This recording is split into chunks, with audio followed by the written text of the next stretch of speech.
Good afternoon, bonjour, merci de nous rejoindre dans ce 2021 Swiss Cloud, Romandie Cloud Native Meetup. So thank you, we will switch to English. Thank you very much for joining us in this Swiss Cloud Native Romandie Meetup. So I just wanted to thank you for this very first time in 2021. That will be the first exciting event among the 4 that we'll have for 2021 for this year. So I will just share my screen, and then we'll be able to share a little bit what's exciting and what are we going to do this afternoon. So first of all, to engage a little bit more and to have more people participating back and forth and to create kind of a more expressive way, we have the chat on the YouTube channel that you can ask your questions for. And as well, we have the Slido to let us know where you're coming from, where you're joining from. And it's always interesting to know where people are gathering. And then we have to explain where we have a 30-second, 20-second delay between us presenter when we are in a Zoom session and the YouTube channel that you're currently looking at. And so that's why there is the chat box to have. We will be monitoring all the questions, and like this we can either ask, I will be monitoring and I will ask directly the speakers, or I can keep the questions for the end of the session. So we have an exciting agenda, as you can see. So we'll start with CloudBees CI, presented by Frederic Gibelin from CloudBees. Then we have Pierre-Yves Ritschard and Mathieu Corbin from Exoscale presenting SKS, which is the Kubernetes platform. Then we'll have a 5-minute break, and we will finish with a DevOps Stack presented by Raphaël Pinson from Camp to Camp. And if you have any last question coming afterward, we are happy to answer to you at the very end. And of course, I think we are starting like a few minutes earlier, but like this, you will be able to go back to your family and go back to your daily life afterward a little bit earlier. So now, if you may, we will start. I wanted as well, I was about to forget, about mentioning the Swiss Cloud Native Alliance with our partners as well from Zurich Vision and from Bern Puzzle, who are organizing as well the Cloud Native meetups in Bern and in Zurich. We formed the Swiss Cloud Native Alliance, and we have 2 events this year. The first one virtual on April 29th, and then the physical event, if we are allowed this year, on September 23rd. So without further ado, we'll start with CloudBees CI, so the scaling, how to scale your enterprise Jenkins in the cloud. But I will leave Frederic talk about it in more details and better than I can. So Frederic, please don't hesitate. Thank you very much, everybody. Okay, so that's me. Let me share my screen. My turn now. Up. Do you see my screen? Perfectly, yes. Nice blue slide with a nice logo and a nice company there. And a nice guy talking. Yes. And CloudBees is a Swiss company, by the way. So I've always heard that Swiss people were on time, but this year and today it's earlier. That's great. So thanks for having us. Good afternoon, everyone. And so this afternoon, I will be talking about CloudBees CI. So first, quick words about CloudBees, who we are, what we do. So CloudBees, we like to say, is the company behind Jenkins. We do a lot more. We do continuous deployment, we do feature management, but we love Jenkins. Over the years, we like to say we've produced around, let's say, 80% of Jenkins source code. We have teams dedicated to producing the open source code and contributing a lot to the community. So we are working on Jenkins. We love Jenkins. We are trying to improve it, making enterprise ready and have the enterprise version of Jenkins. So this is what we'll be talking today. So first, a few words about Jenkins. You already know Jenkins, of course. Jenkins is super powerful. It's an orchestrator, a CI tool. You can do everything you want with that. It supports all technologies. It works on kind of all infrastructures. We delivered the Blue Ocean UI a few years ago. We provide a lot of things. The community provides a lot of things. You have 1,800 plugins and still more and more coming. So it's very powerful. It does a lot of things. And in a few amount of time, you're ready to work with Jenkins. It's very easy. But Jenkins is great, but in a company, you can face some issues. And with our customers, we kind of face two main problems. These are the ones you see on the screens, two patterns that we call it on the left side, the islands of Jenkins. So I will talk a bit by myself during this presentation because in my previous life, I was Jenkins user.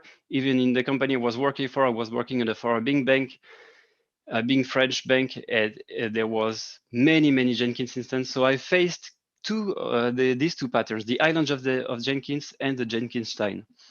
So I know a bit how they work because islands of Jenkins, we face that many times from a customer perspective.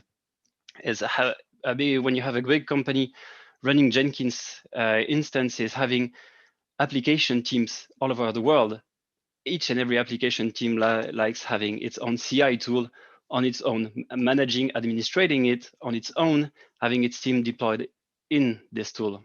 It's great from a developer perspective, it's great from a user perspective, but at enterprise level, you are disconnected from the LDAP, you're disconnected from your role-based access control, disconnected from your permissioning management.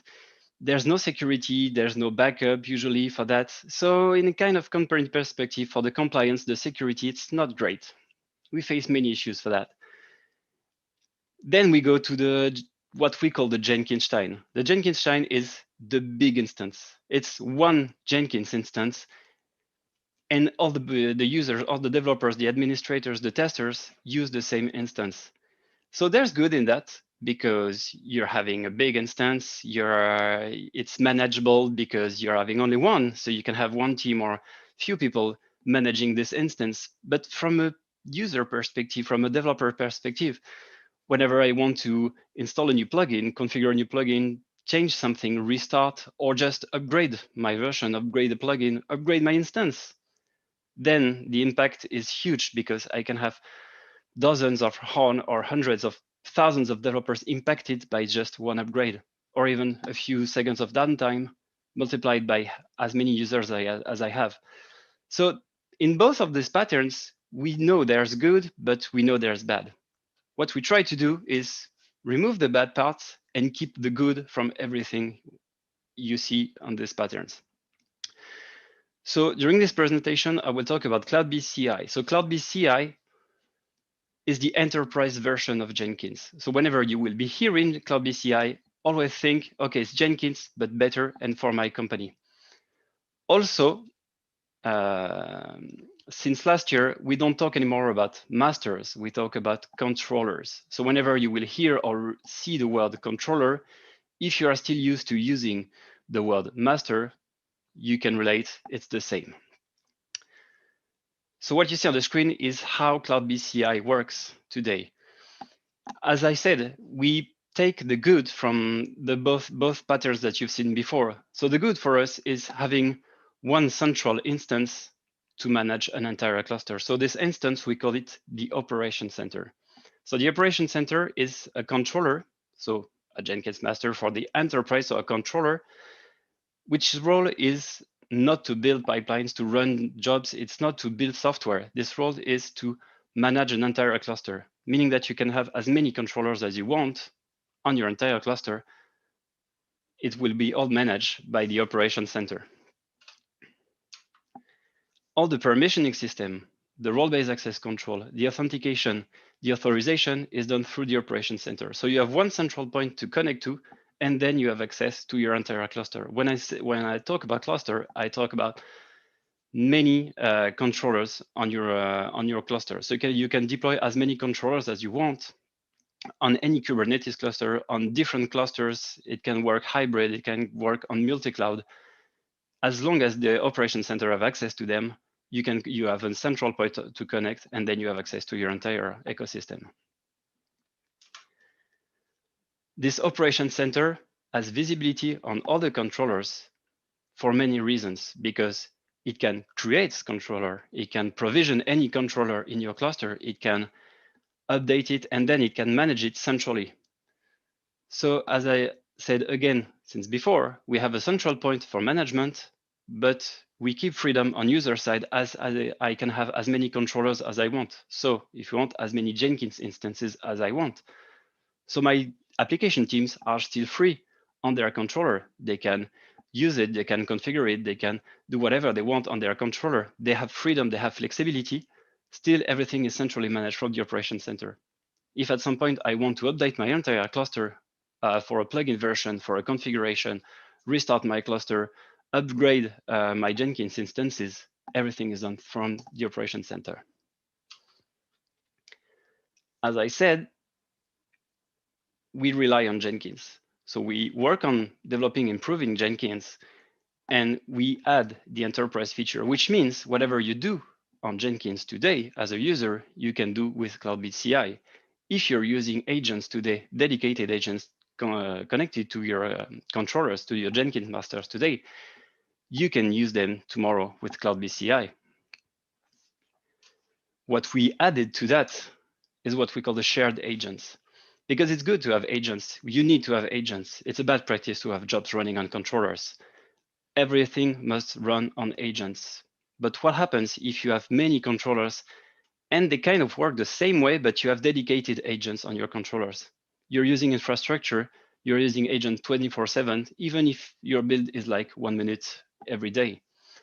So we introduced the shared agent pool, which allows you to remove your agents from your controllers, put everything at the operation center level, reduce your infrastructure cost, and then the operation center leases the agent on demand.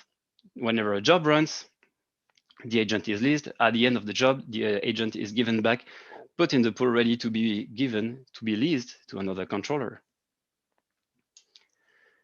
Everything you see from an operation perspective, from the cluster perspective, from the operation center, is what we call the cluster operations.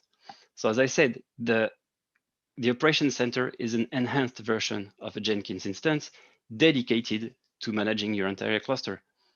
Again, it's not meant to run builds from the operation center. You do that from any controller in your cluster. From the operation center, you do the cluster operation, for example, which means from the operation center, you can create any controller anywhere you want. You can connect to any cloud provider and connect directly, create your managed controller, connect it, and manage it directly from the operation center. You can update a plugin, you can update a controller version one by one. And if you have hundreds of controllers or sometimes more, you update bulk, like 5 by 5, 10 by 10, and your entire cluster at the same time. It's really up to you. Everything you do comes from the operation center. You can execute whatever you want on your entire cluster. The management that you have locally, you can have it globally directly from the operation center. We added to that the configuration as code. So for the people already using Jenkins today, most of you know JCask. So the configuration as code for Jenkins, it's very nice, super powerful for a single instance. But what if you have one operation center and dozens or hundreds of controllers? What happens for your configuration as code?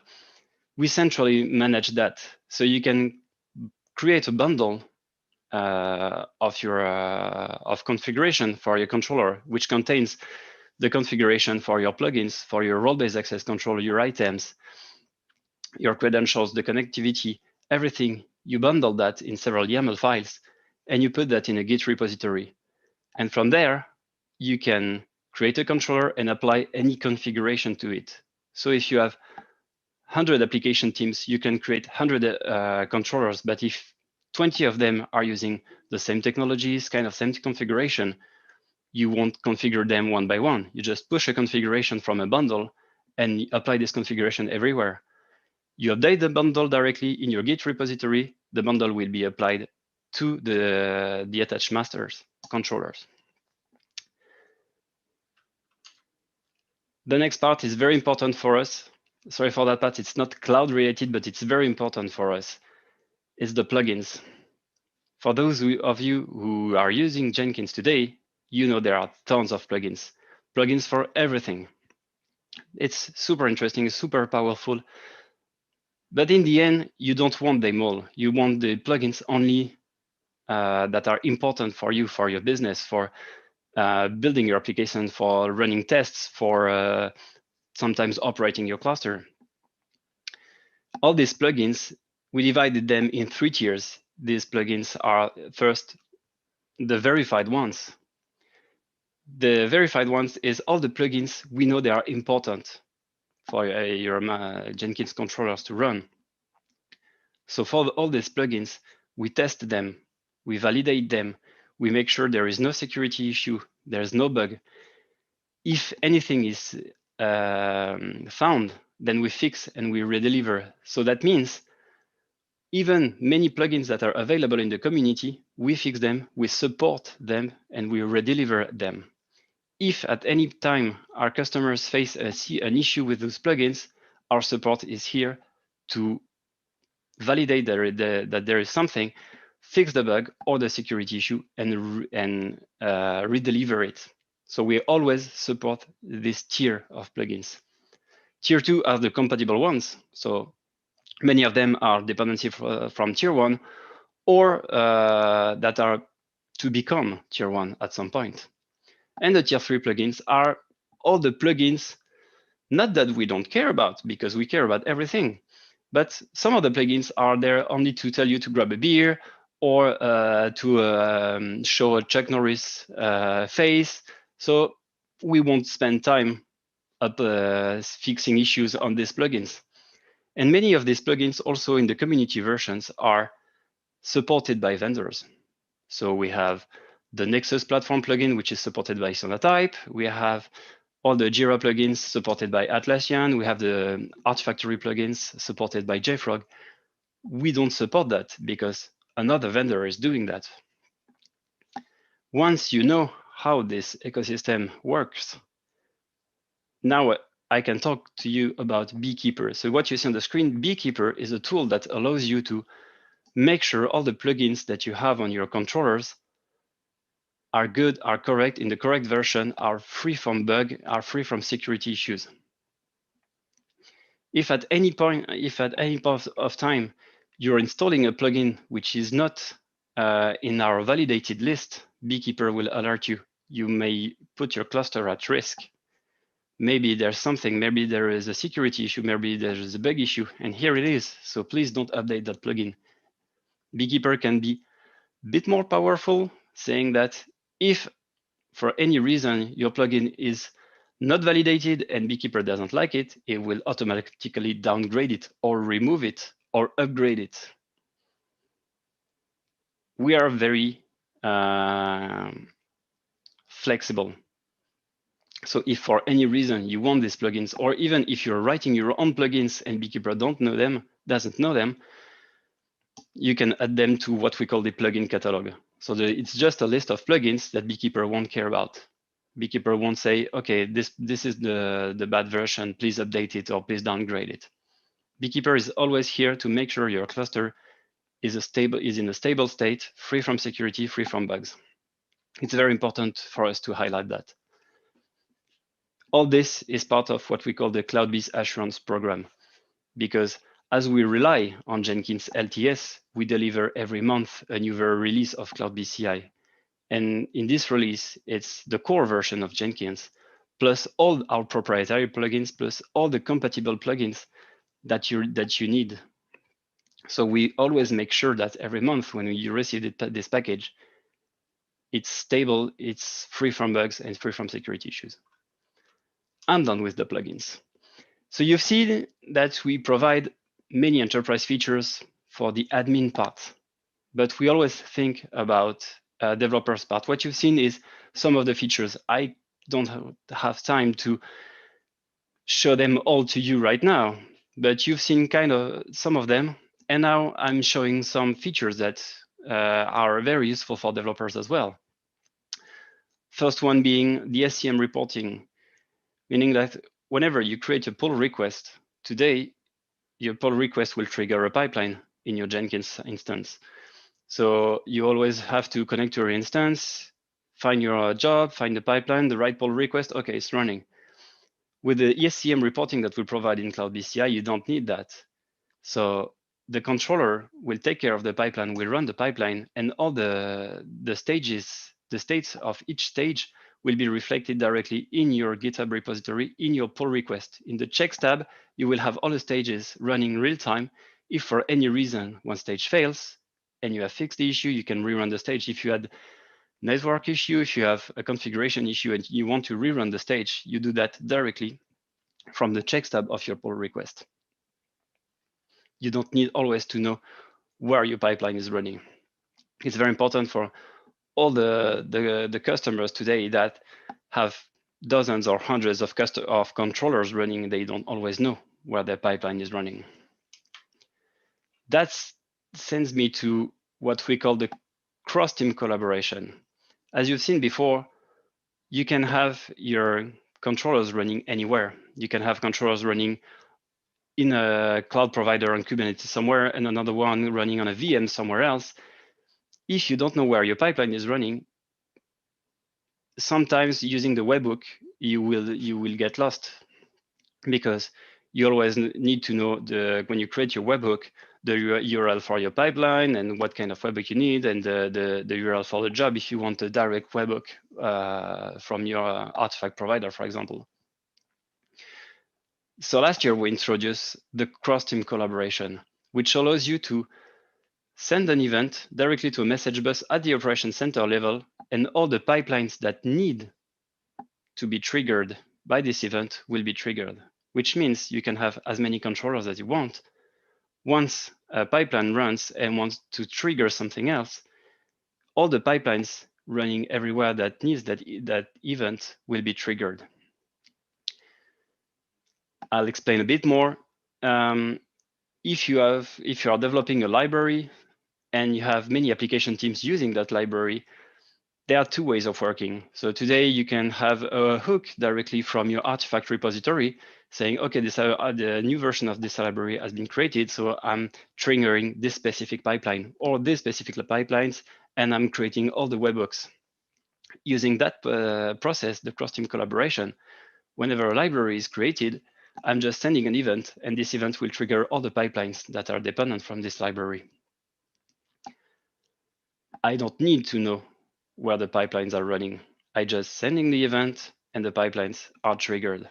And as you can see on the screen, it's a publish event in a step. So that means I'm not triggering other pipelines and at the end of my pipeline. I can trigger other pipelines whenever I want at any stage of my pipeline.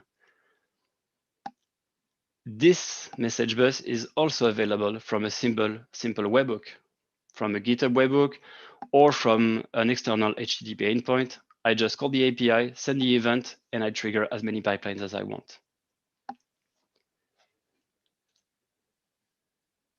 Everything you see, again, we talk about a cluster. So it's a CloudBees CI cluster with the operation center and all the controllers. All of this are operated within folders if you want. So today in Jenkins, in the open source version, you have the folder plugin, which we enhanced with the CloudBees Folder Plus plugin, which allows you to create controllers inside folders, move things or copy things from a folder to another folder. You can have a folder running on a namespace on a cluster somewhere, and another folder running on another namespace on another cloud provider, and you can move your controllers directly this way, or copy items from a folder to another folder. And you will create all your hierarchy this way. So where I come from, in my previous life, we had 600 controllers running. All the folders were created this way with the application teams, and application teams had all their controllers. all the jobs can be created directly to a controller, cluster operation in a folder. The organization depends on what you want to achieve. We are flexible. We can create any architecture you want. Last year, based on everything that you've seen now, you know you can have the operation center, many controllers, but the more controller you create, the more infrastructure you will consume, which means when you're on a Kubernetes cluster, you can have the operation center running on a pod in a node somewhere and have each and every controller running in many pods, in many namespaces. And once you have that, you're consuming resource. You're consuming resource at your cloud provider and you're paying for this, even if you're not using it. So that was a problem for our customers saying, okay, I'm having many controllers. And even today, people using Jenkins, they have Jenkins instances running, even if they're not using it. So last year, we introduced the managed controller hibernation. So with that, we have the hibernation monitor, which will always monitor your cluster. Whenever an instance, so a controller is running and nothing happens on it, it will be shut down. Technically, we destroy the pod, so we're not consuming any RAM anymore, we're not consuming any CPU anymore. You just keep your PVC there. So based on that, you create just an idle period. You can say, okay, if nothing happens after 10 minutes, 1 hour, 2 hours a day on my controller, then I'd shut it down. The configuration is done per controller. So if I have hundreds of controllers, I can shut them down whenever I'm not using them. I'm not paying anymore. So the figure you see on the screen is our demo system in Europe. We have a demo system which we use in our team to test new things and to demo things to customers. And in this demo system, we have one operation center and 5 controllers running on Google Cloud today. We are using GKE. And on the red bar, you can see what we used to pay before, and on the green bar, what we pay now, thanks to the hibernation. So it's just 5 controllers. So imagine having that with the size of hundreds of controllers.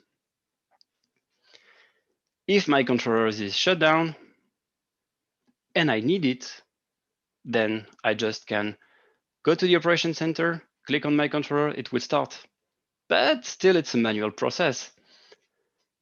It can start for many reasons. For example, if there is a webhook, someone commits a code, and the code is supposed to trigger a job running on this controller, which is shut down. Then the operation center will tell the hibernation monitor, okay, wake this controller up. The pod is restarted, the JVM starts.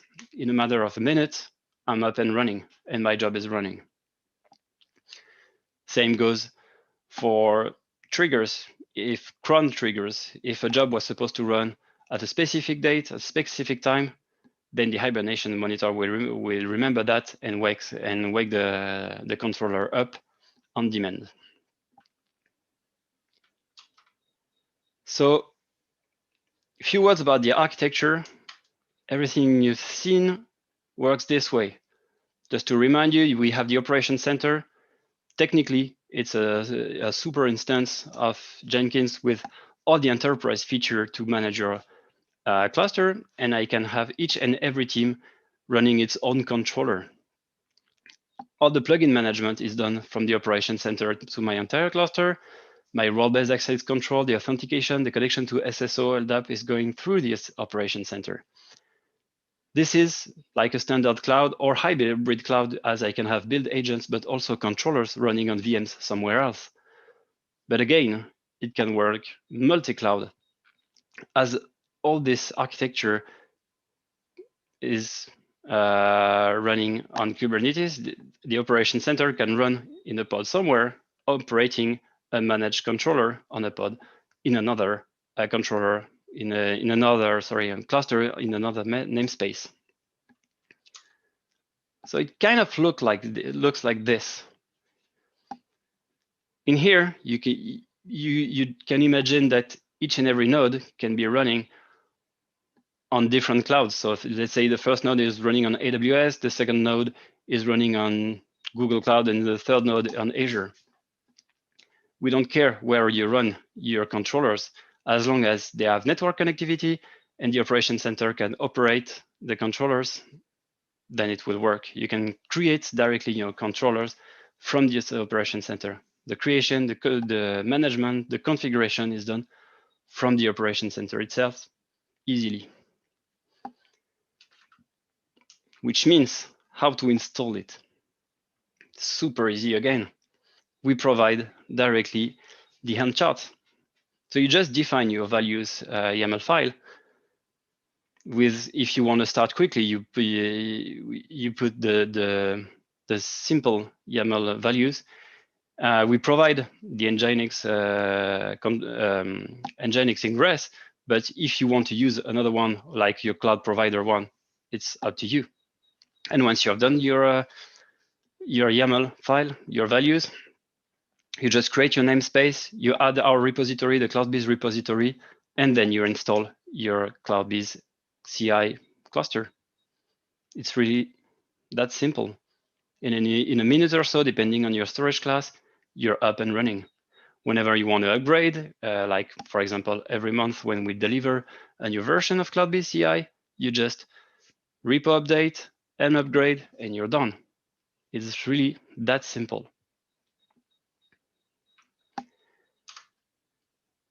To finish, we have a nice YouTube channel if you want to see many videos on and demos of what you've seen now, or CloudBCD or feature management, our different products. You can follow our channel.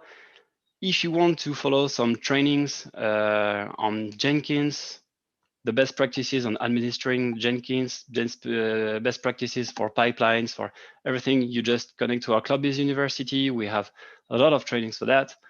And obviously, all our documentation is public. So I've put there many links that you can follow to if you want to see more, because again, I've presented some small part of just the tip of the iceberg.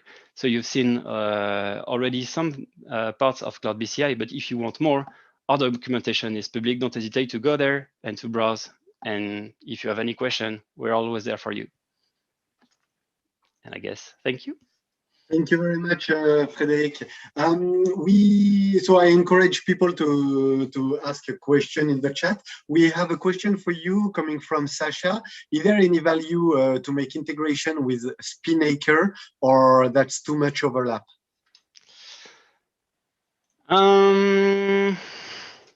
Should I answer now?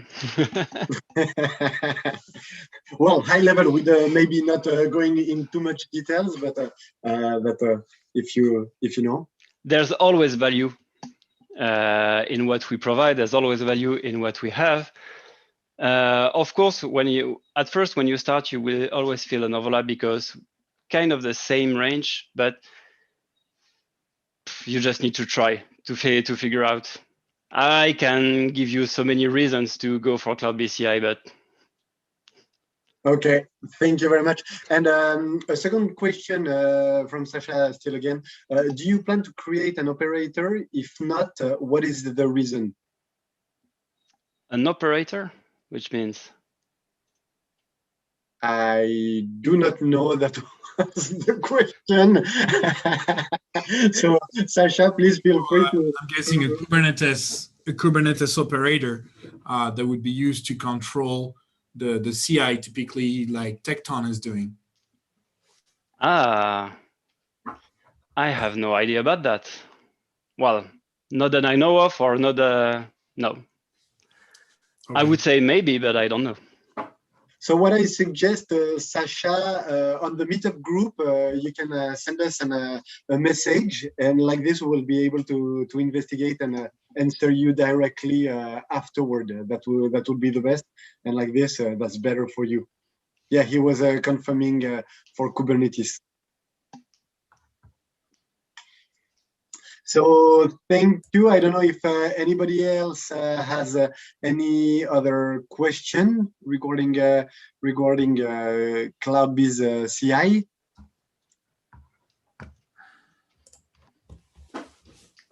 So if not, we will take just 1 minute, and in 1 minute, we will have scalable Kubernetes services, SKAs from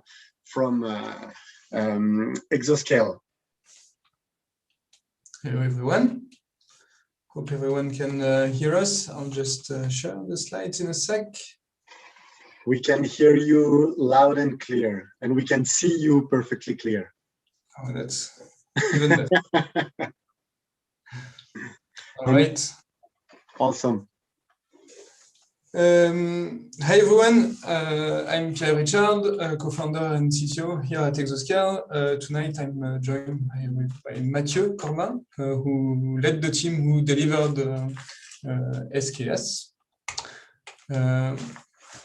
I'll try to make my part as short as possible, because so that Mathieu can get into the meat of the topic. But the general idea is to give a very short intro, then talk just very briefly about what led to the need for Kubernetes at Exoscale in the first place, some of the challenges and learnings that we made along the way, and basically then introduce and demo SKS itself.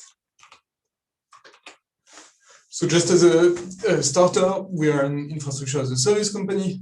We now have 6 zones throughout Europe, part of a large telecommunication group in Austria and Central and Eastern Europe.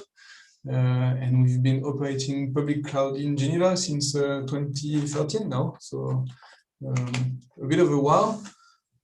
As far as what Exoscale is, this is what you get. Most people use either our web portal or Terraform or any automation tooling to interact with the virtual machines and the various infrastructure elements we provide. So object storage, security groups, and now Kubernetes clusters as well.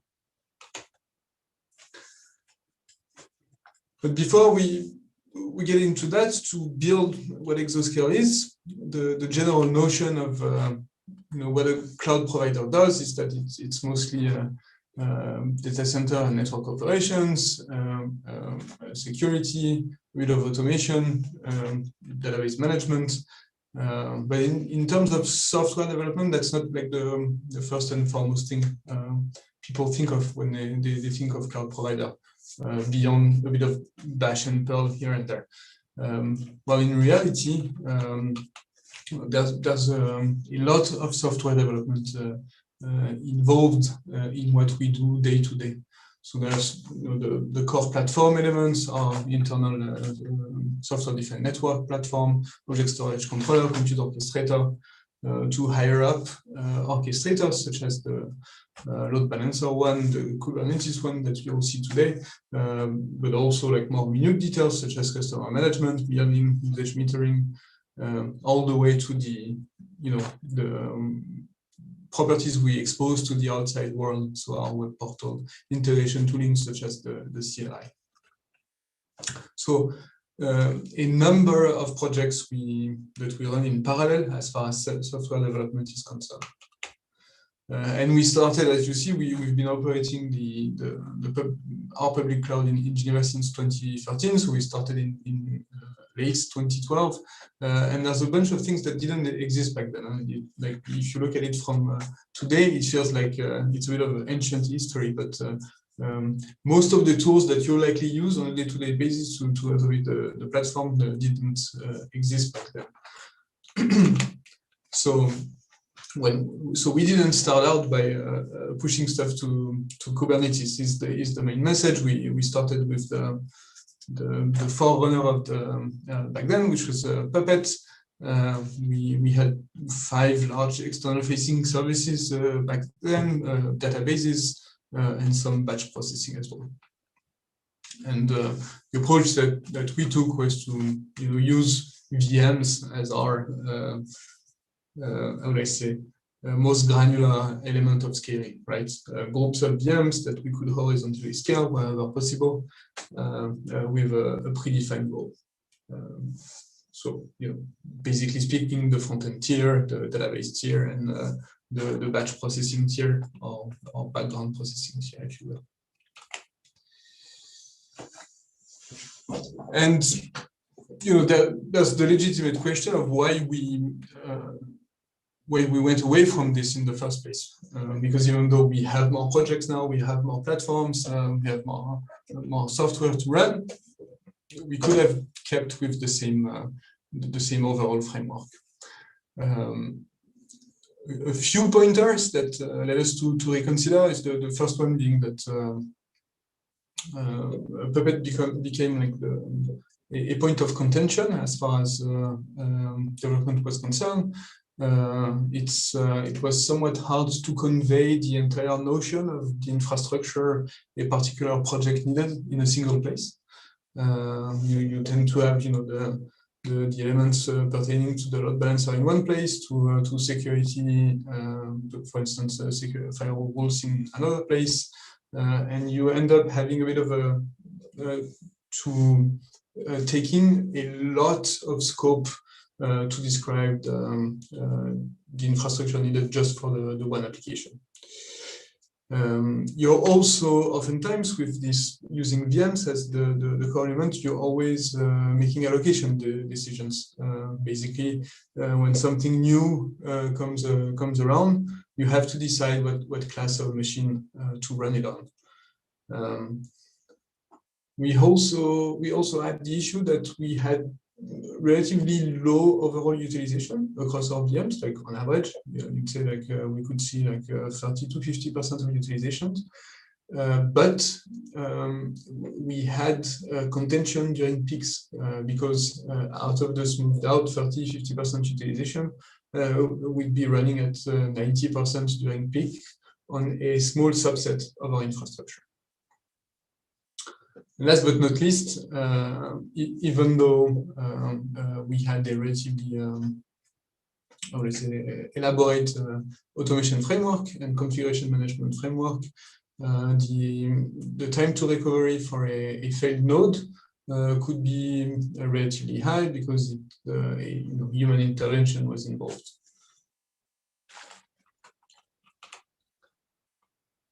So, out of all this, decision was made to look at orchestrating workloads on groups of machines, not necessarily at using VM as the final granularity. When we started exploring, Kubernetes was relatively young, and we were seduced by the promises behind Apache Mesos, which was mostly a distributed systems building toolbox, not just a container orchestrator. Wasn't actually tied to containers per se. We could also run plain processes, but very fast it became obvious that Kubernetes had a lot of traction and was being adopted extremely fast. Wasn't clearly a great fit for some of the things we were doing initially, but due to its traction, a lot of the missing building blocks were closed relatively fast. We didn't spend too much time investigating Swarm and Nomad because we met early walls that made them non-starters. So in the end, we chose Kubernetes. Again, the traction was a huge deciding factor because we try and run everything we provide as a service. So and Kubernetes was clearly the one that we felt would see the most demand. We also liked the very open-ended abstractions that it provided. So the basic ones such as services, indexes, this idea that you can define how to interact with the runtime, the network, and storage through local implementations was extremely useful because it allows you as a provider to step in and provide an implementation of that abstraction. It also allows you to do while you don't have an implementation of that abstraction, run something else in the meantime. And I think right now it's one of the we just saw with Frederic the Helm charts that are provided by CloudBees CI, for instance. There aren't that many solutions that allow you to express that complex of an infrastructure in a single bundle. So it comes with a cost because you're taking in a lot of complexity without necessarily understanding it. But it's the proof that the layer of abstraction that Kubernetes provides is the right one. So once we made that decision, we decided to go with our one of our most prominent projects, our API gateway. So basically the entry door to Exoscale for customers to avoid like starting small and not really hitting the walls we needed to hit early on. Yeah, so that went well, but we did meet a couple of challenges. First and foremost, it was a relatively huge switch from a configuration management perspective, where Puppet didn't exactly fit the bill anymore, even though we initially tried to shoehorn our management of applications into Puppet, but there's a bit of an impedance mismatch if you go all the way with it.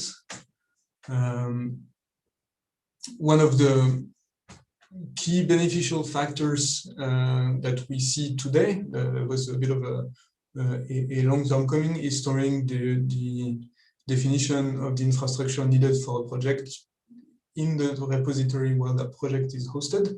You stop having these two worlds where once you're finished with your developing your app, you have to switch contexts altogether and describe that application somewhere else entirely. So having that next to the code is really beneficial. We added some internal tooling that helps us generate manifests in the language we like the most. But in essence, the key idea is that the definitions are close to the code. In terms of deployments, we had a bit of a, how would I say, meandering path as well, because I mean, even though nobody likes to build Debian packages, except maybe Raphael, there's a lot of there was a lot of work and accumulation of knowledge behind how Debian repositories work, right? In terms of signing packages, how you configure sources, and how you can point to specific versions. Rebuilding the approach that we took with our different repositories against Docker registries was also something of a struggle. I think it's also a space that has largely evolved now with solutions such as Harbor and such as Kraken to ensure that the distribution of images is always up to date. We also looked for solutions for a while to manage the deployments and make interactions with deployments easier, to retain some command and control capacity against the deployments in Kubernetes. For this, we're now heavily tied to Argo CD and extremely happy with the product. And last, I mean, security was also something that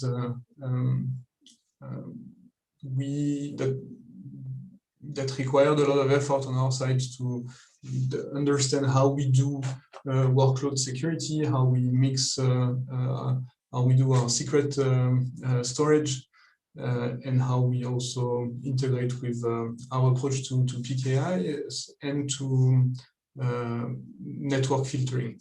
This is, I mean, the picture wasn't clear in the beginning, and I mean our use of PKIs for workload identity helped us immensely, and the fact that and the work that's been done with network policies in recent Kubernetes versions also helped.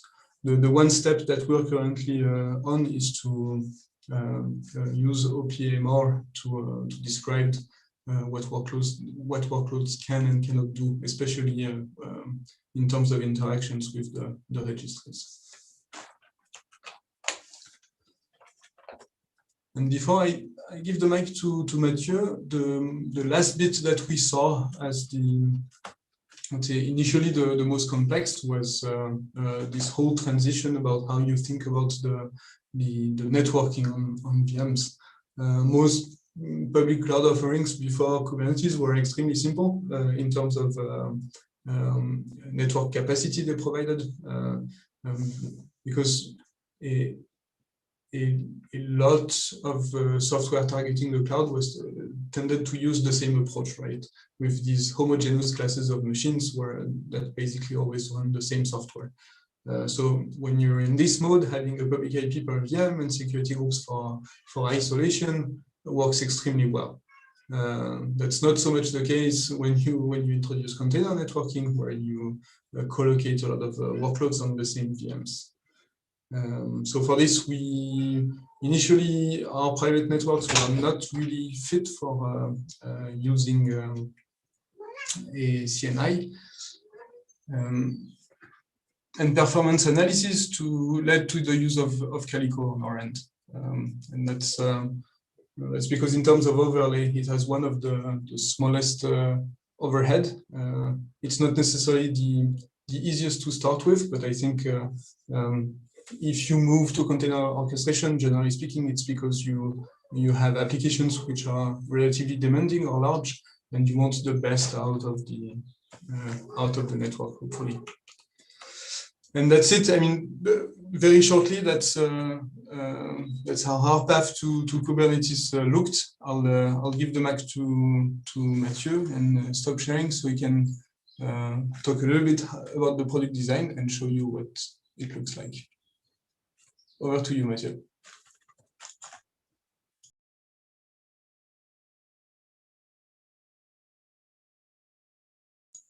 And you're mute, don't forget. Thank you. I start again. I'm Mathieu, and as Pierre-Yves said, I'm a team lead at Exoscale, and I worked on the Kubernetes product. And so let's take a look at the product, and I will do a small demo of it. So we built SKS based on what we learned. For example, for the networking, we use Calico. So when you create a cluster, we will deploy Calico on your cluster. It's optional if you want. You can not deploy Calico and deploy your own CNI plugin, but by default, Calico will be deployed. Security is important, and on Kubernetes, of course. For clusters, we generate several certificate authorities per cluster for each cluster components, for kubelet, for the aggregation layer, for the control plane, and so on. We encrypt secret at rest. Every time you create a cluster, we generate an encryption key for your secrets in etcd. You have WireGuard available on the template, and you can enable it on Calico to encrypt traffic between nodes. And you can access your cluster using kubectl, for example, using certificates. I will show you that on the demo, but we support users, groups, TTL, and certificates, and so on to manage permissions for the kubeconfig files. We developed and we deploy on our side the Exoscale Cloud Controller Manager. It's a controller which runs on our side automatically when you deploy a cluster to validate worker nodes when they start, and to integrate our load balancer offering with Kubernetes. And again, I will show you that in the demo very soon. Pierre-Yves, can you switch to the next one? Thank you. So as I said, we are fully integrated into the Exoscale stack. SKS is not something running beside the current Exoscale stack. It's running on top of it. We have, as I said, the load balancer integration. We rely on instance pool for our node pools, for our group of machines, for workers, I mean, and everything you can do with an instance pool. scale it, cycling nodes, and so on, is available for node pools. You can configure per node pools security groups, so firewalling rules for each node pool. And optionally, you can also configure anti-affinity groups for your node pool in order to not schedule the virtual machines, the Kubernetes workers, on the same hypervisor. Everything, like all Exoscale products, is available in the CLI, in Terraform, and through the API. Nothing new with that. As always, everything, all API calls are available in the CLI and Terraform. For the product objectives, on the next slide, Pierre-Yves, thank you.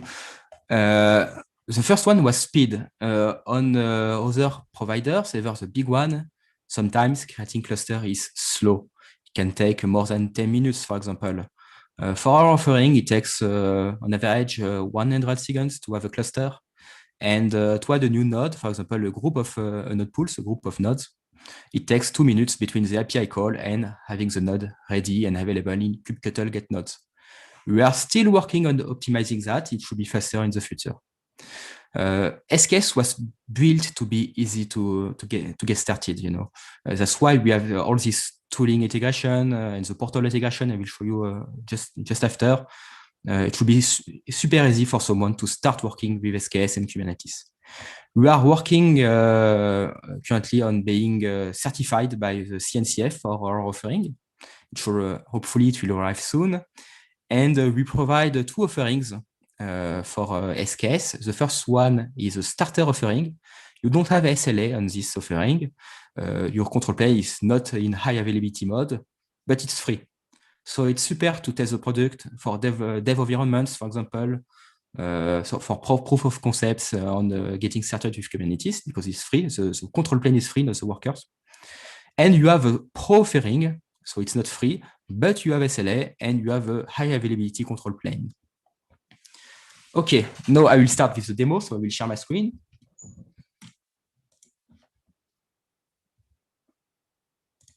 Okay. You should now see it, and I will switch to the Exoscale portal. Do you see my my browser? Yes, we do. Yes. Okay. So it takes a bit of time, as I said before, a couple of minutes to have a cluster ready. So I created one just before this demo. This is the Exoscale portal. My cluster is here. It's named Hello Meetup cluster in our Munich zone. Creating a cluster using the portal is easy. You just configure a cluster name, a description, you pick a zone, your level, your Kubernetes version. You only allow the latest one for now, and you create it. On my cluster, I have 1 node pool today. So I will show you what it looks like. My node pool has 3 machines. I have 1 security group on my node pool. And I don't have anti-affinity groups, but I could update it if I want to. I can at any time scale my node pool, scale up, scale down, evict virtual machines even if I want to. And I will show you the CLI command because I show you the portal, but now you should see my editor. And creating a cluster with the CLI is also easy.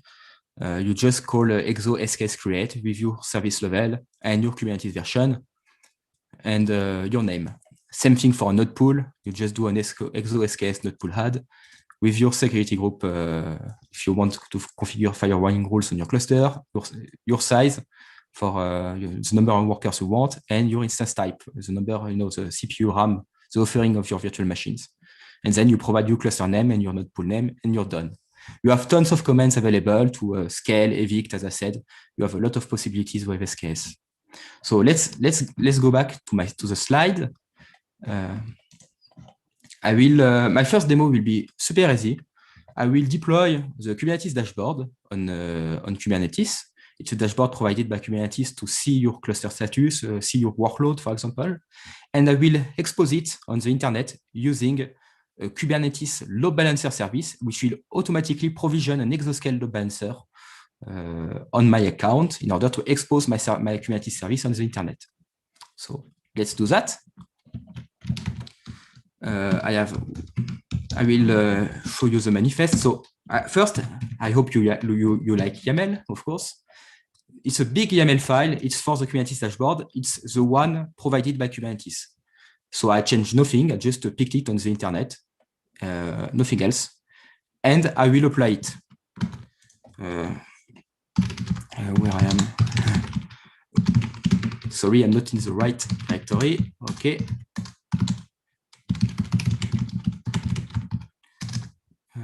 Dashboard. Okay, I deploy it. It's done. I can now look at my pod and my cluster. Typo. My pods are being created. It will take some time. Okay, they are ready. Cool. And now I want to expose my service on my deployment, on the internet. I will go back on the Scale portal. So here I don't have any load balancer for my Kubernetes cluster. I have some load balancer for my personal infrastructure, but not for SKS. So I will create a new resource named dashboard NLB. It's a service Kubernetes resource of type load balancer.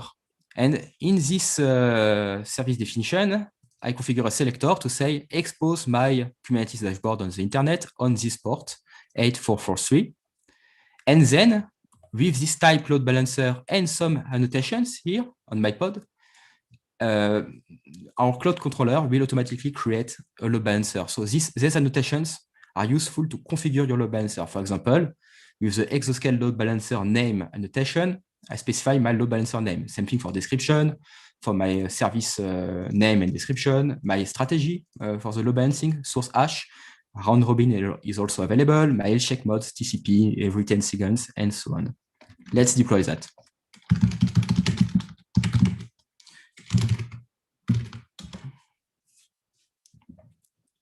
It's created. If I do a get service, you can see my dashboard NLB service is created. It's still in state pending. It means it's currently being created on the load balancer side. And if I go back on the interface, I see a new load balancer here named Kube Dashboard with an IP address. It's in state creating. Okay, it's in state running now. And it will start soon. SCheck will be executed to start a service, of course. And if I go back on Kubernetes, my service here has in external IP my load balancer IP, which is the same as the one on the portal. And in theory, if I refresh that, let me check something. Okay, in theory, it should be available. My dashboard should be on port. Not yet. Let's wait a bit.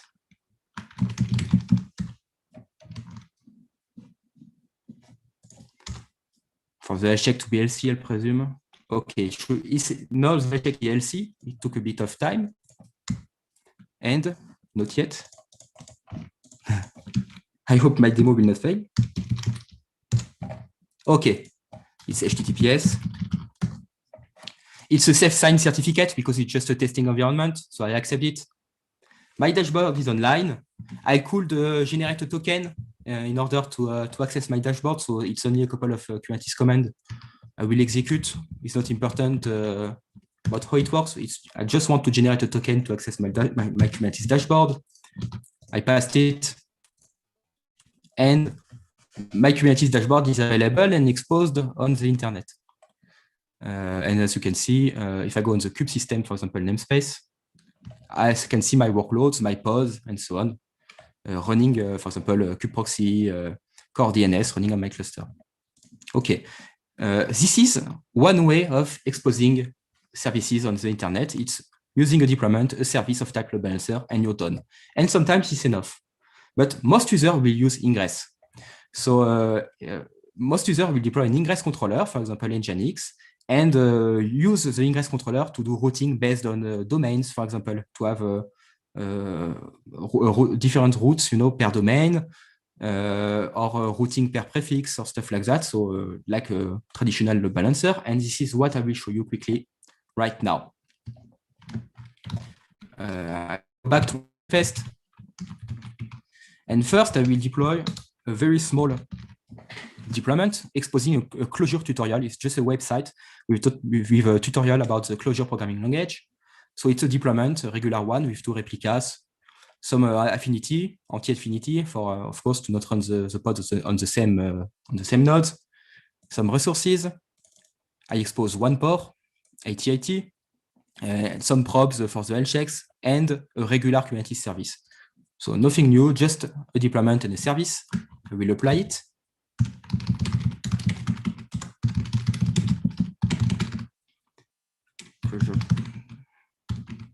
No, not this one. And if I do a get pod, I should see my pods. They are being created. And now I will also deploy another manifest. Again, a big pile of YAML taken from the official Nginx documentation. I changed nothing. It's the Nginx ingress. So it will deploy an Nginx controller on my cluster, ingress controller. So I will also apply it.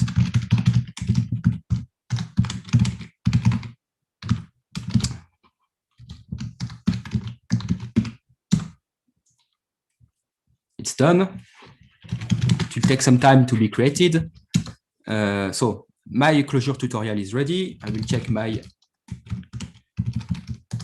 my ingress now is currently being created, but I can show you the next manifest I will deploy. My ingress currently is not exposed on the internet. Again, I want to expose it, and I will use a service of type load balancer for that, exactly like for the dashboard. But this time I will route the traffic to my Nginx.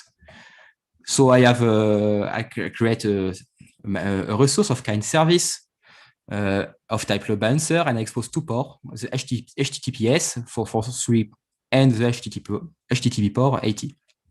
Again, I configure my load balancer name, description, my load balancer strategy, and so on.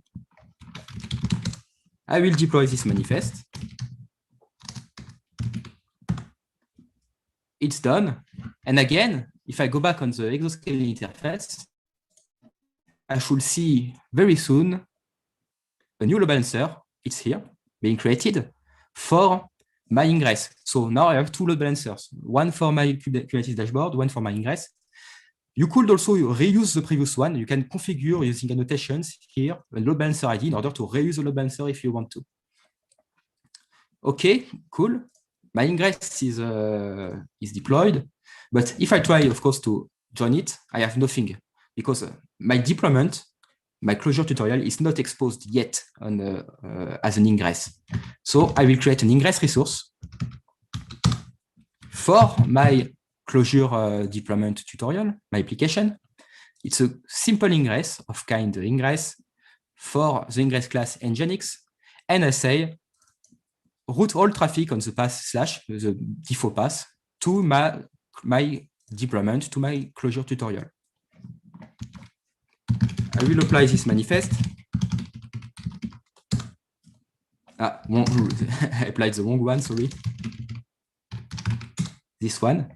And automatically, my Nginx ingress will be configured to route to my Clojure tutorial, which is now available on port. On the HTTP port or on the HTTPS port. Again, it's self-signed. And everything is dynamic. For example, if I go back on my Nginx ingress service, if I don't want to expose HTTP anymore, I remove it from the manifest. I only want to expose the HTTPS port. I apply this configuration. No, it's not the right one. I'm lost in my YAML files. This one. It's applied. If I go back to my load balancer, kubeingress, my HTTP service was removed. Only HTTPS is available. And you can also use ingress to do HTTP to HTTPS redirection or stuff like that. It's super powerful and it's fully integrated with our load balancer offering.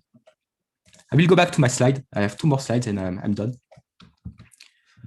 Additional works and notes and future work.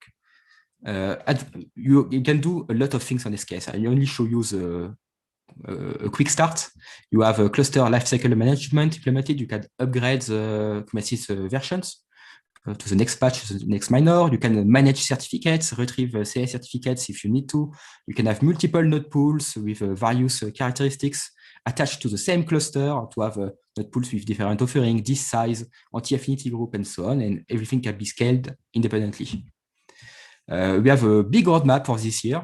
Soon, we will release a cluster autoscaler to automatically scale node pools based on Kubernetes metrics.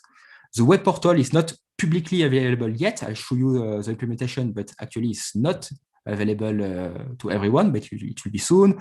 We will provide tons of documentation and example also. We are working on GPU node pools to run GPU workloads automatically on SKS. We will add more add-ons. For example, soon metric server will be automatically deployed on your cluster if you want to. We don't have volumes like Exoscale, but we will work on an add-on to have volumes on SKS, and we will do some improvements on the security group management. We would really like to propose a managed container registry also this year, and integrate all of that with our AAM system, which is already available at Exoscale. And nothing else on my side. And that's it for Exoscale. Thank you very much, Mathieu. Thank you. We had a lot of questions already answered by your colleagues. So thank you very much. So now we will just have a 5 minutes break, and then we will be able to come back in 5 minutes for the third and last and not least presentation. Also, I want to share with you that has been shared in the YouTube channel in the chat. If you have any topics that you would like to see in the future, please go to Slido and share them with us. Like this, we'll be able to investigate for you and to have the right people to come and present you. So please don't hesitate and share your ideas with us. We will see you in 5 minutes at the end of the music and the video. Thank you. Thank you very much. I hope you're all back. It went fast. So I see a couple of new topics for the future meetup. So please don't hesitate. This will be open until the end after the Raphael's topic. And now we'll give the word to Raphael to talk about the DevOps Stack, the framework, how to deploy a standardized Kubernetes platform and its ecosystem using a GitOps approach. Raphael, up to you. Thank you very much, Thierry. So there's so many ways, so many transitions that would be possible from the previous talk. I was just listening to Pierre-Yves making references to Puppet, to the way they got to containers, all the ways that things were deployed in the demo to show SKS. And because this is a bit special, because Exoscale just released and announced SKS and just demoted, I decided that I would use SKS as an example to show the DevOps Stack. So some of you might have attended a talk I gave in September last year, September 2020. That was a talk about Argo CD. And there are some similarities. In fact, what I presented in the talk about Argo CD last year is what gave birth to the product that we now call the DevOps Stack at Camp to Camp. So I actually shamelessly reused some of the slides in the beginning of this talk. So for those who don't know me, my name is Raphael Pinson. I work at Camp to Camp. I've been working there for the last 9 years. I'm an infrastructure developer. Passionate about DevOps culture, DevOps practices, and all the tooling that goes around it. Pierre-Yves before mentioned Puppet and mentioned Debian packaging. This has been some of my activities in the last few years. And recently, I've been more into containers, Terraform, Kubernetes. Generally speaking, what we try to do what I try to do and what we try to do in our team at Camp to Camp is automate things, and automate things in a declarative way. And this is extremely important for us to ensure permanent automation, to ensure something that, for a lot of people will look like the DevOps loop. I'll get back to this in a short while. So we work with a lot of different tools to ensure this. Historically, we've worked a lot with Puppet. We've worked a bit with Ansible as well, and we're Red Hat partners, so obviously Ansible is a tool we use as well. Lots of Linux OSs, Terraform to automate cloud provisioning, all kinds of observability tools. And when it comes to containers, we've historically worked with Rancher first, starting in 2016, Rancher 1 with Cattle, and then more recently in the last 3-4 years, especially with Kubernetes and in particular OpenShift, and integrating this with our existing infrastructures. So what Pierre-Yves was sharing about the challenges of switching to containers and to container-centric infrastructure is really something that obviously speaks to me. I added a little Argo CD here, and I noted that Pierre-Yves actually mentioned Argo CD, and this will be central to this talk. So yeah, we care about deployment. We care about having a continuous deployment. This is also a link with the first talk about Jenkins and about continuous deployment and continuous integration, continuous deployment.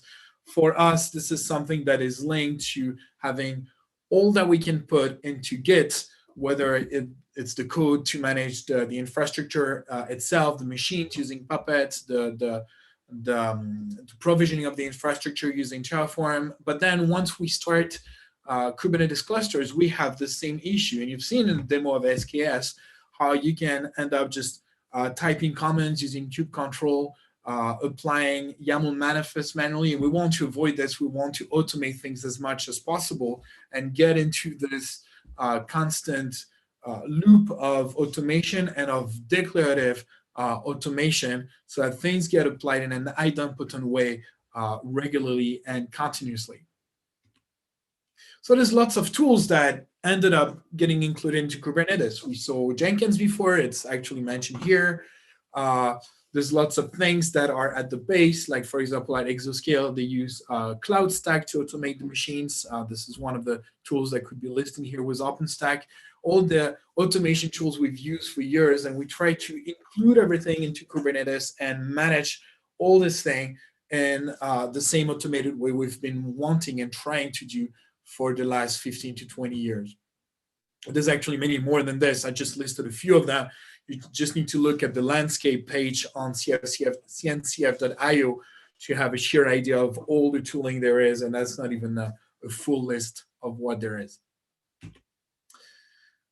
So we tend to deploy things on Kubernetes, and when you get a Kubernetes at first, you tend to deploy things manually. You take your YAML files, deploy them with kube control apply, maybe use some Helm files, Helm charts, and deploy them using Helm. And it's still an imperative way of doing things. It's still more or less manual. Argo CD can help, and Argo CD should help. And so Helm is not enough, and we've switched for the last year and a half, 2 years roughly, to Argo CD in most of our projects. And this leads, I've talked about this 6 months ago, so I'm going to go a bit quickly on this. This leads to a problem of chicken and egg, or as we have it here, octopus and egg, in the case of Argo CD, which comes first, because if Argo CD can automate everything on a Kubernetes cluster, well, Argo CD is an application that is deployed on Kubernetes in itself, so does it manage itself? And so very often you'll start by installing Argo CD and making Argo CD manage itself. So fine, we've deployed Argo CD, we've got applications we can deploy with Argo CD, and we're happy with this. This is what I presented in last September. But we still had a problem. We still had a problem of how to automate all the things in different projects without duplicating code. So this is what gave birth to the project we now call the DevOps Stack, whether it's a good choice of name, I'll let you choose. And it aims to help you deploy in a what is now called GitOps way, so declarative, continuous delivery, continuous deployment manner, a Kubernetes cluster and all the applications on top of it. And that includes what was mentioned in the previous talk, ingress controllers, certificate management, monitoring, all this stuff. So before we had this DevOps stack, this is what we had actually. We would use Argo CD, we would use all kinds of automation, so typically using Terraform to provision the cluster, whether it's EKS, AKS, SKS now with Exoscale. We try to automate this using pipelines as much as possible. So here we've been using GitLab CI, for example, but it could be done with Jenkins as well. And then we had a Kubernetes cluster on top of it that was installed by Terraform, and we would apply Helm charts on top of it to configure the ingress controllers, to configure the certificate management, to configure monitoring, to configure Argo CD itself, all these kinds of things. But because it's very complex, we ended up copying and pasting tons of things, backporting patches from one project to another, pointing to Terraform modules in different versions, to Terraform providers in different versions, to Helm charts in different versions. Sometimes it's not even Helm charts, it's customized that is used in some repositories. So it was generally a big mess and no standard in automation and in what you could expect from a cluster. If you installed an AKS cluster in one corner and an EKS cluster and an SKS cluster somewhere else, you could end up with very different environments. So we wanted standardization, we wanted automation, and we wanted a declarative way of automating things using pipelines to automate a declarative deployment process with Terraform, and using Argo CD to deploy all the applications in a continuous deployment manner on Kubernetes. So this is what we have now. The DevOps Stack comes as a middleware, as an interface between the projects and the things we need to instantiate to get this project going. So here, a project will use Terraform still to instantiate the Kubernetes cluster, whether it's on EKS, AKS, SKS, you name it, except it will use a Terraform module or a set of Terraform modules that have been made to be standard within what we call the DevOps Stack. It will use pipelines again, but instead of having different pipelines for different projects, we have standard pipelines that are provided in the DevOps Stack, and these pipelines allow to properly make Terraform diffs, so plans, apply, make diffs in the merge requests so that we can see what is going to change on the Kubernetes cluster before we merge it. So we have the same pipelines in every project managed through this DevOps Stack. And then finally, once we have the Kubernetes cluster, we want to manage the instantiation of Argo CD itself, the octopus and egg problem itself, as well as most of the applications we deploy, the standard application, the standard stack we deploy on top of Kubernetes. So typically, everything related to certificate management, which is extremely central if you want a cluster that actually works properly. So let's encrypt using Cert Manager. Everything related to cluster metrics, which is standard in some implementations of Kubernetes, not in others. So we put it as a standard in the DevOps Stack. Everything related to monitoring. So we chose a standard implementation of the Prometheus, Grafana, Loki stack and included it. So we have the same monitoring stack on every cluster, whether it's on AKS, SKS, and so on. And then we're adding more and more of this so that we have standard components, just like we did with Puppet pretty much when we manage nodes that are included there, and we can choose where we want to deploy a Kubernetes cluster and have the standard stack on top of the Kubernetes cluster.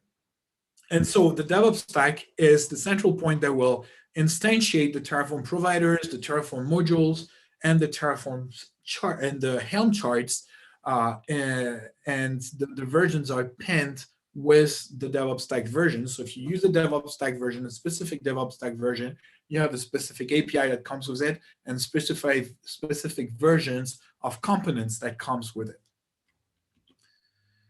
So what are the types of components we're including in this? Obviously, Kubernetes is very central. It's the installation is entirely automated using Terraform.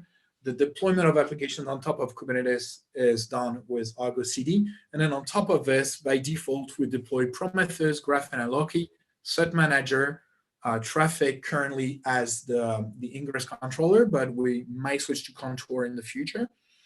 And one thing that is very important is authentication to all these web applications. And authentication is not a given. It's a complex thing. The standard for authentication nowadays is OpenID Connect, which is sometimes implemented using OAuth 2 directly. There's lots of OpenID Connect providers. You can use GitLab. You can use services that are provided by the clouds. For example, in Amazon, there's Cognito. In Azure, there's Azure AD. And so what we did is that whenever we provide an abstraction to install a cluster with the DevOps Stack, we try to integrate with an OpenID connector. And typically, if you deploy the DevOps Stack on Amazon, it will. We have examples of how to integrate it with Cognito so that all of these applications are directly configured to be authenticated using Cognito. If you deploy on Azure, it will be automatically configured to work with Azure AD, and so on and so forth. And if you prefer, you can bring your own OpenID Connect if you want to log in with GitLab or with your own Active Directory, for example. You bring your own OpenID Connect, pass the variables to the DevOps Stack, and it will configure all of these applications for authentication properly using this OpenID Connect provider. So obviously that means that because we deploy all these charts that provide all these functionalities, we have really nice graph, we have really nice what we call second-day operation tools that are integrated with Grafana. For example, here, these are standard graphs to manage the cluster and to view the cluster, and you can dig into namespaces and pods and all this stuff. And this is provided directly in Grafana by the Kubernetes stack that is instantiated. There's some dashboards that are provided by default for Cert Manager to see all the certificates that were created by Cert Manager in the cluster and see when they will expire. And there's other dashboards. I haven't included everything here, but typically dashboards for Argo CD, so you can see all the applications that are being managed. And when Argo CD is making changes to the resources to adjust. And we typically deploy Argo CD using an auto-sync approach so that it will fix the resources in the cluster dynamically. So that instead of only having a convergent approach to deployment, we actually have a congruent approach to deployment. And Argo CD is working as a tool that constantly fixes things in the cluster if there is divergence, if there is a configuration drift between what we've put in Git and what ends up in the cluster. By the way, the Argo CD we deploy in the cluster to manage our own DevOps Stack applications can be used for your applications. And there's a possibility to pass extra repositories to Argo CD in the Terraform code for the DevOps Stack. So you can deploy your own applications using the same Argo CD that is already configured, already set up with the authentication with the OIDC provider. So it's all ready to be used even for your developers. You just need to provide the link to your Git repository to deploy other applications. So I'm going to take an example and I'm going to try a demo. I don't guarantee anything, to be honest. This demo has been worked on heavily this week, including today. So I'm hoping it will work, but I'll try it. If it works, it shouldn't be too long. So here's an example. This kubeconfig is empty. Actually, I can remove it. I'll remove the Terraform states here. So here, that is enough. I have this YAML file, the secrets.yaml with my keys to access the Exoscale API. And then the main.tf is very simple Terraform code that points to the DevOps Stack. I'm currently pointing to a branch by my colleague Michael, who is working on the SKS integration into the DevOps Stack. It's not finalized, but we're getting there. I was hoping to get it finalized for today, but well, almost. So I'm also specifically pointing to the same branch for Argo CD because there are some changes that are necessary in Argo CD to make it work with SKS. And I'm specifically starting the routers with large instances instead of medium because by default we had medium so far. And then I have some outputs here. One output specifically is the kubeconfig that we will get from Terraform. So I'm able to actually log into the cluster. So let me try this. I'm using summon reads the secrets.yaml file to inject the keys. So I'm not going to show you the secrets.yaml. It doesn't need to be shown. So let's see.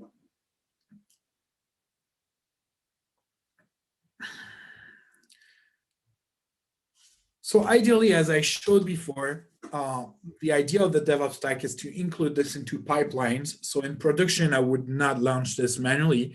I would include this into pipelines, typically using Jenkins, GitLab CI, GitHub Actions, and so on and so forth, so that whenever I commit this code into Git, it would automatically apply the code using Terraform in a CI instead of using my credentials locally. For the demo, using the credentials locally is actually easier, as I control exactly what happens and when it happens. So here, Terraform is actually creating the cluster.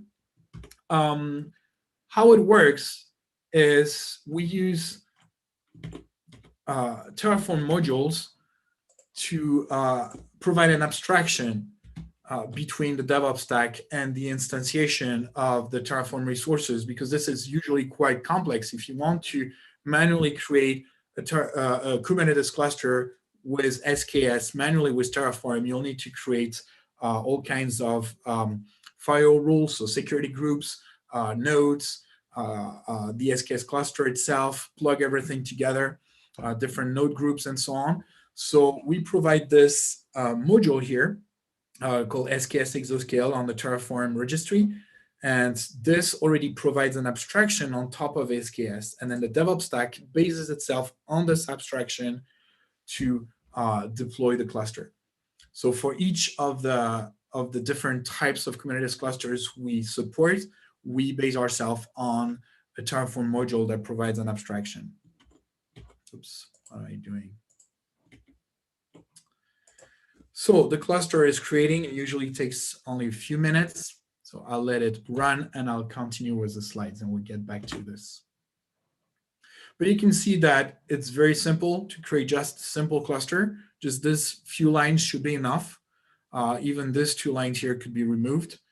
And there's many more attributes, parameters I could pass if I wanted to tune the way the DevOps Stack is deployed, and typically the authentication, for example.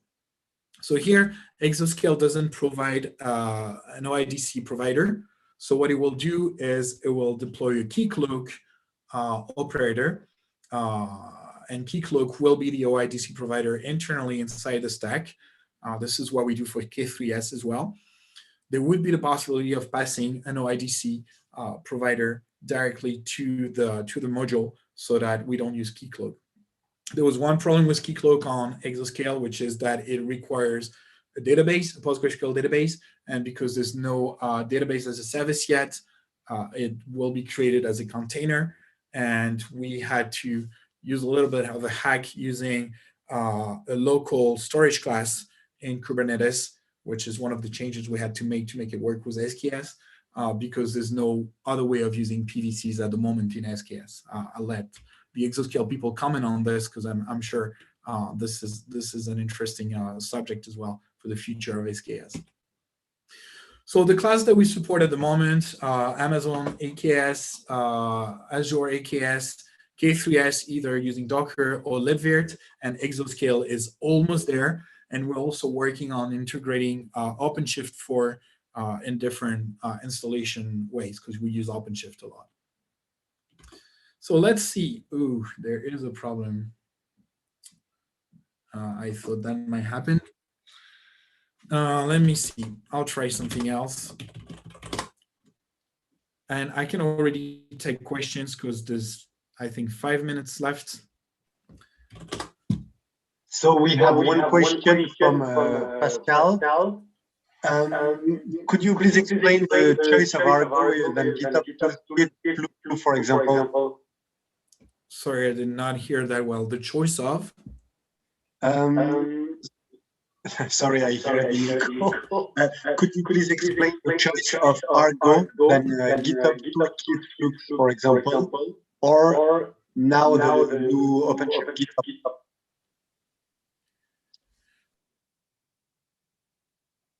You're on mute. We can't hear you anymore.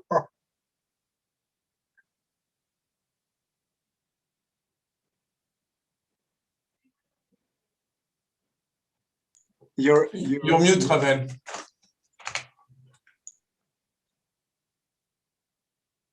There, that's better. There you go. Okay, thanks. Wait, I'll call this new SKS so that I don't have this problem. And I'll apply again. We started using Argo already a while ago, so we didn't even ask this questions actually. As far as OpenShift GitOps, I haven't tried it myself. I imagine that it is actually quite linked to OpenShift. And the goal of the DevOps Stack is to be a standard way to install Kubernetes clusters outside of OpenShift. So OpenShift is just one of our needs, just one of our use cases. We want to automate AKS, EKS, SKS, and so on. So we wanted a tooling that would be as neutral as possible to do this. Thank you. And how do you manage this link between DevOps Stack version and API Helm version? Let me see if I can see the questions here because I have a hard time hearing you. How do we manage the releases? The links between DevOps Stack version and API TFL version. Well, at the moment we pin the versions of the different Helm charts in each DevOps Stack version. So one DevOps Stack version comes with a specific list of Helm charts configured in a certain way. You can override this. There's always ways in which you can override the configuration, the versions of the charts, the different things that are passed, providing your own YAML files or your own Terraform parameters, depending on what you want to tune. But generally speaking, we pin the versions of the Helm charts to the DevOps Stack versions. Okay, thank you. And the last question is, how do I install the DevOps Stack? So we have a website that we actually launched yesterday, this new website. And on this website, there's some quick starts. There will soon be an SKS quick start, hopefully by next week.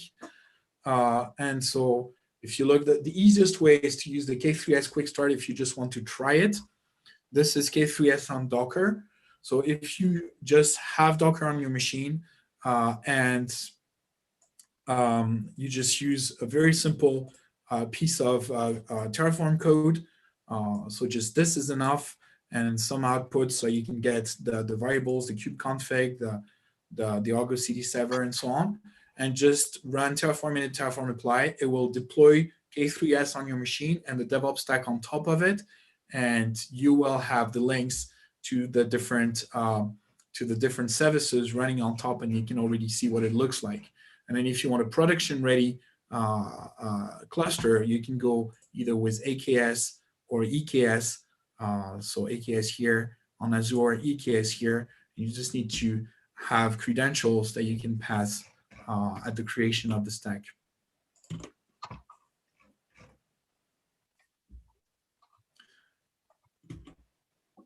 This is still a pretty new project for us. So I'm sure there's still some things to do, especially in documentation. So feedback is clearly welcome.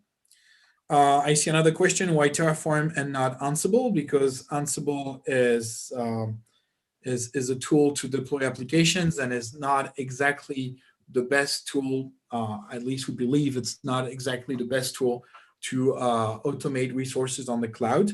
Terraform allows for great collaboration between team members when deploying on the cloud, because you have shared remote states. And so we've been using Terraform for this need for the last, I would say 6 years now, 5-6 years, and it made perfect sense for us to go in this direction.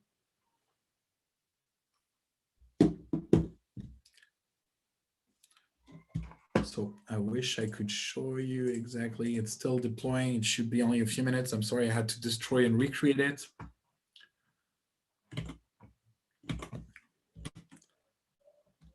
If you want, Thierry, you can feel free to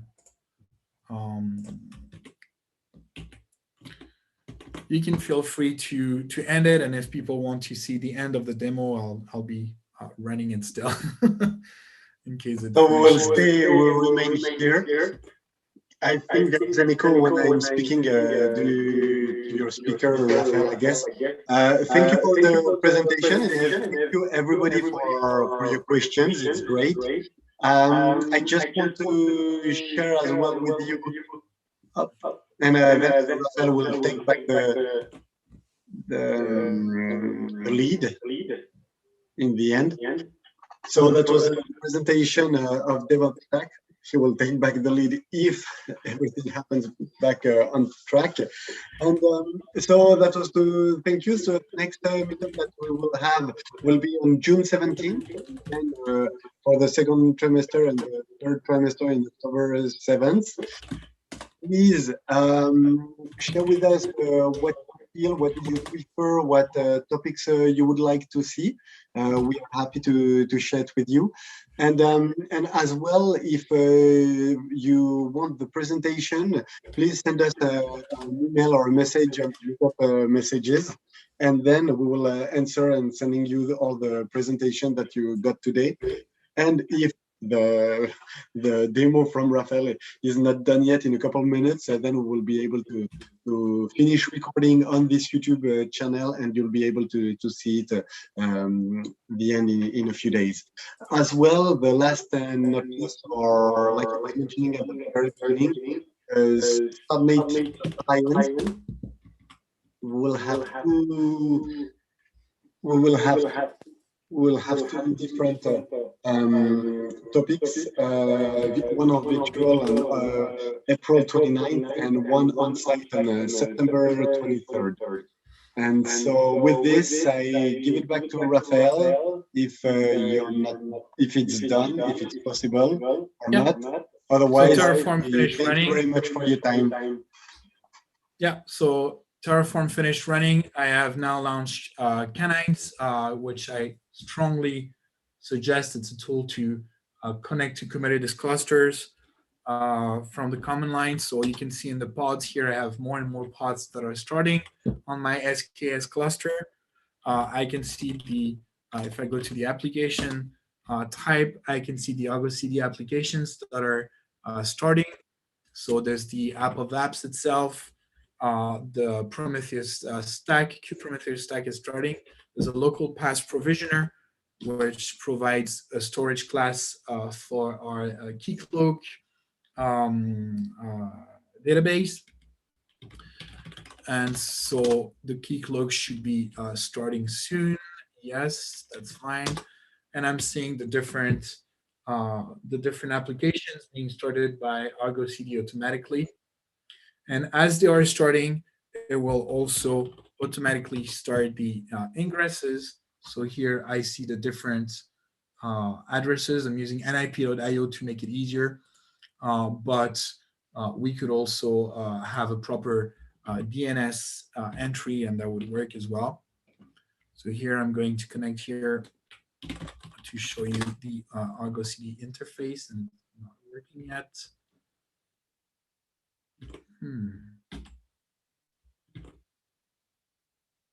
Okay, I'm going to wait a little bit. And while waiting, there is a last question for the configuration. Why instead of Kubernetes Scalable module?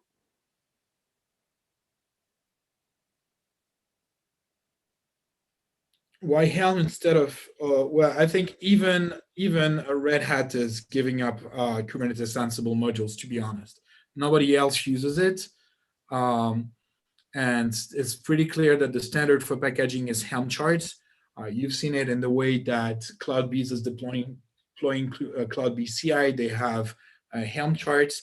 Whether you like Helm as a tool is another question. Helm is far from being perfect, but Helm charts is definitely has definitely already become the standard for packaging Kubernetes applications. So I wouldn't even try to use something else at the moment. Now we're not using Helm to deploy. We're using Argo CD, which uses Helm only for the templating before applying the YAML manifests, but using something else than YAML manifest at this moment, unless it's customized, for example, I wouldn't think about it.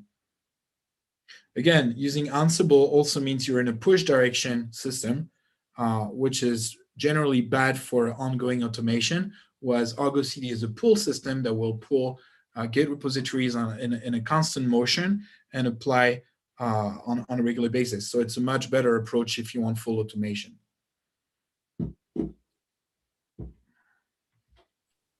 So traffic is starting, which is why we couldn't access the ingresses at this point. So once traffic is started, we'll have a reverse proxy to access our different applications. I don't know why it's taking so long to start. Oh, the problem was the API. Canines is stuck. Let's see. Start it again. There we go.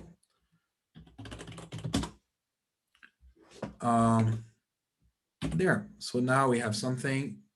The certificates are not valid yet. Probably Let's Encrypt still running. Insert manager. And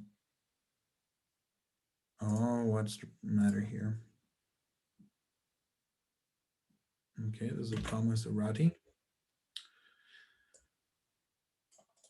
I'm going to pretend this is a demo effect, right?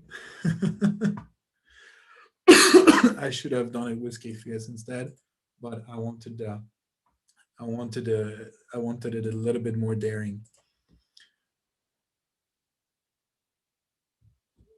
Okay, never mind. I'll stop at it. But you see the point. Oh, now it got scared. So here you see the Grafana dashboard here. I can actually look at let's see if the Keycloak is working. I have a Keycloak user that was automatically created. And if I look at this Keycloak user, there's a password here. So I should be able, if Keycloak is ready, which I'm not sure about. Hello. If Keycloak is ready, I should be able to log in with this password. There's a few problems with the API again. I don't know if we're using the free version or the SLA version of SKS. See, there's some problems. Canines is not able to connect to the cluster.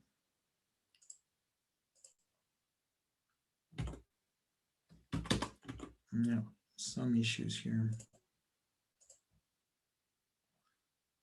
Okay, that's all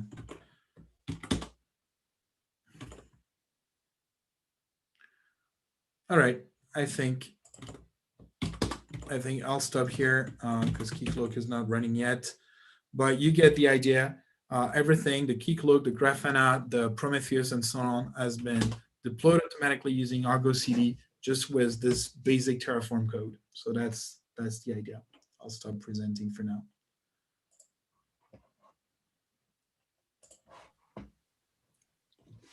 Thank you, Raphael. Thank you, everybody, then. And I guess we'll see everybody on June 17th.